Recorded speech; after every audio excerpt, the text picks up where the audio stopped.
Reconciliation, the art all meditators should know, by Phra Paisal Visalo, narrated by Usavadi Sintusen. There are two fundamentals of practice. The first is to practice with relaxation. The second is to take it seriously. These two fundamentals are very important for the practice. The point is how you can reconcile them. When I first practiced, I felt it very difficult. I felt confused when my teacher, Luangpor Teean said, "Be at ease, but take it seriously." He always stressed this to us. Literally, he said in Thai, "Do it playfully, but seriously." To do it playfully means you have to be at ease when you practice and to be at ease at the present moment.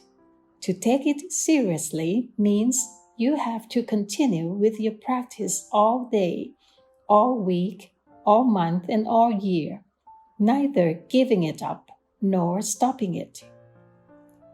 This is the art of practice, how to reconcile the two opposing values, the two opposing principles which are both good, but on some level they are contradictory.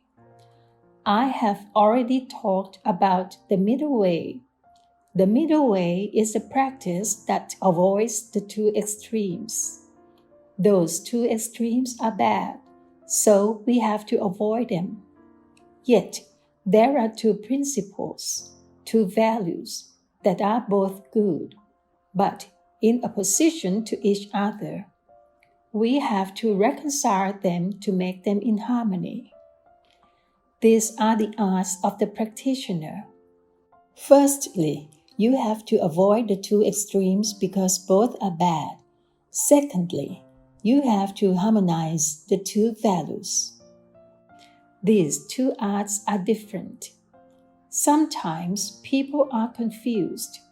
They think the middle way is to mix good and bad, and then divide it in two. That is not the middle way. The middle way is to avoid the two extremes, and at the same time, reconcile the two values.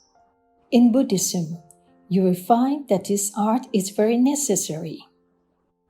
You have to reconcile faith and wisdom. Those who have too much faith always lack wisdom. Those who have wisdom always lack faith, because they always criticize, doubt, and always feel uncertain. So the Buddha taught us to reconcile these two principles. Do not miss any of them, but combine them in harmony. The same applies to diligence or earnestness and calmness. If you are too diligent, you tend to lack calmness or concentration. But if you develop too much concentration, you tend to be indolent. Therefore, you have to reconcile or combine concentration and diligence. Now, let us go back to what Luangpor Teean always mentioned, to practice playfully but seriously. This means that when you practice, you should feel that you are taking a rest. When you walk, it is not much different from a morning walk or evening walk, in the sense that you do not expect much from such a walk. This is the attitude that we should apply to the practice. When you take something lightly, you do not worry about it, which enables you to feel joy and be relaxed in doing that work. Since you are not worried with the outcome, your mind can easily get into the balance. It is when you are not worried about the outcome and also have joy in doing the work that you can do it continually and will not be turned off by it. When children play, They can play all day and all night without being tired, because they feel joy and do not expect much from their play. Yet, if you ask them to do their homework, you can turn them off because there are a lot of expectations from the teachers, from themselves, and from their parents. There are standards against which the outcome has to be compared, and this always frightens or turns off people. That's why I asked you not to set any standards, any goals, or have any expectations. So, do not set the goal that you will not be distracted. Just be concerned with the present moment. If you are worried about the outcome, your mind is already in the future. But if you are concerned only with the cause of the practice, you are in the present, for the cause is what you have to make, and you can only make it in the present moment. If you have this approach to the walking meditation or to any kind of meditation, you'll find that this approach or attitude is very helpful to your daily life. In daily life, we always have problems with our work. We are very tense and frustrated because we worry too much about the future, the outcome, the reaction or response of other people. Sometimes when you drive a car, you may feel tense because you want to reach the destination as soon as possible. If you have such thoughts, you cannot feel relaxed, especially when you are late. You feel upset and frustrated. The desire to reach the destination as soon as possible is like a fire that burns your mind. Remind yourself to pay attention to the present moment. It doesn't help at all if you are worried about being late, because it doesn't make you reach the destination faster or sooner than if you're not worried. The worry itself doesn't help. It doesn't change the situation. What you should be concerned is trying to drive the car properly and as best as you can, because this is the only way that you can arrive at the destination without delay. So, in real life, you have to be at the present moment and not allow the mind to be occupied by expectations or by the future. The attitude that causes sufferings to a lot of people is the expectation of getting the result or reaching the goal as soon as possible.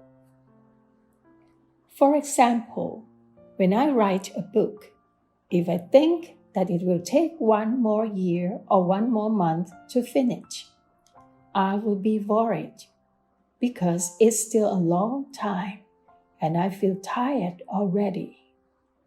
Yet, if I bring my mind back to the work that I'm doing, I will feel less worried, and concentration can take place easily, because being at the present moment will bring calmness, and concentration can enable me to continue my work more easily. My friend, a Zen monk, spoke about his master. Some of you may have heard of him, Sanryu Suzuki. Suzuki is the author of Zen Mind, Beginner's Mind. He has a center in San Francisco. When he started a temple in San Francisco 30 years ago, he had to do everything with his own hands. One of his big jobs was to prepare the garden. A Zen garden is composed of rocks, a lot of big rocks, and Suzuki is a thin man. All day, he had to carry the heavy rocks to his garden, and arranged them. His young Western disciple went to help him, but after a few hours, that man was tired and said, "Oh, I can no longer do this." He asked Suzuki, "How could you do this all day?" Suzuki replied, "I take a rest all day." That means when he lifted the rock, he just lifted it without much expectation that he had to carry 20 or 30 rocks a day. He didn't set a goal, but just lifted the rock without judgment or expectation. His mind was with the rock and with himself, not anywhere else. He felt relaxed most of the time, and that is why he said that he rested all day and could continue lifting the rocks without getting tired. He was serious about his rock garden, but he did it with a playful attitude. The same as Luangpor Teean said, "Practice playfully, but take it seriously." To be at ease enables you to work longer than when you take it seriously. Sometimes, even though you drive a slow car, you may arrive at the destination sooner than those who drive at a fast speed. The same is true when you walk up a mountain. Those who do not know how to climb a mountain start climbing fast and end up reaching the top later than those who walk slower. The meditation master or the hill tribe people just walk slowly, relaxed all the time, relaxed every step, and they reach the top before those who take it seriously and walk hastily. The practice is the same. Just simply walk and take a rest every step. You will find that you are not tired after you walked the whole day or the whole week, because you take a rest with every step. Please apply this to your daily life, not only in the spiritual aspect. Take Suzuki as an example. You need to apply this art, the art of reconciling the two principles, relaxed but serious at the same time. This art is very crucial. If you cannot learn, it will be very difficult to achieve the practice.